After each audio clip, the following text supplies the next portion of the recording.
आप सभी को मेरा सादर प्रणाम। कल हमने गीता के द्वितीय अध्याय के 10 श्लोकों का पाठ समापन किया। आज हम गीता के द्वितीय अध्याय के 11वें श्लोक से आरंभ करेंगे। श्री भगवान उवाच अशोच्यनानवशोचस्त्वं प्रज्ञावादांश्च भाषसे गतासु न गतासूंश्च नानुशोचन्ति पंडिता।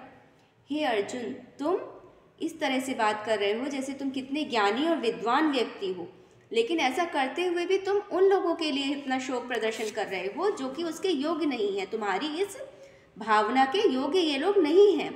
जो लोग विद्वान होते हैं वे लोग ना तो जीवित व्यक्तियों के लिए कोई शोक करते हैं, न मृत व्यक्तियों के लिए कोई शोक करते हैं। वो सभी स्थितियों में समान रहते हैं। न तेवावाहं चातुनासं न त्वं नेमे जनाधिप न चैव न भविष्यामः सर्वे वै मतः परम्।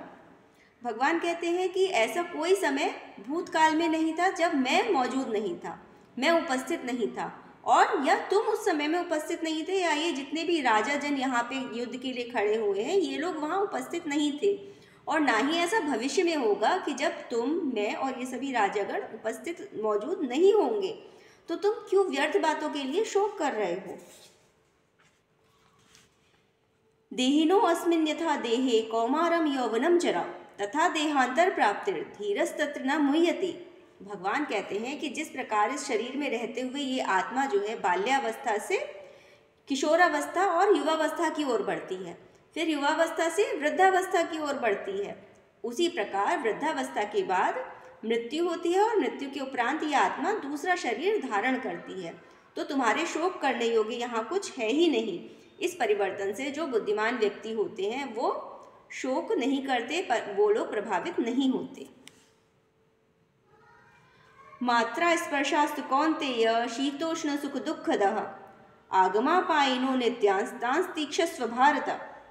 हे कुंती पुत्र अर्जुन, सुख और दुख का क्षणिक उदय होता है। सुख और दुख थोड़े समय के लिए आते हैं और जाते हैं। जिस प्रकार मौसम जो है वो बदलते रहते हैं, सर्दी और गर्मी की ऋतुएं जो है वो आती जाती रहती हैं, उसी प्रकार सुख और दुख जो है मनुष्य के जीवन में आता और जाता रहता है।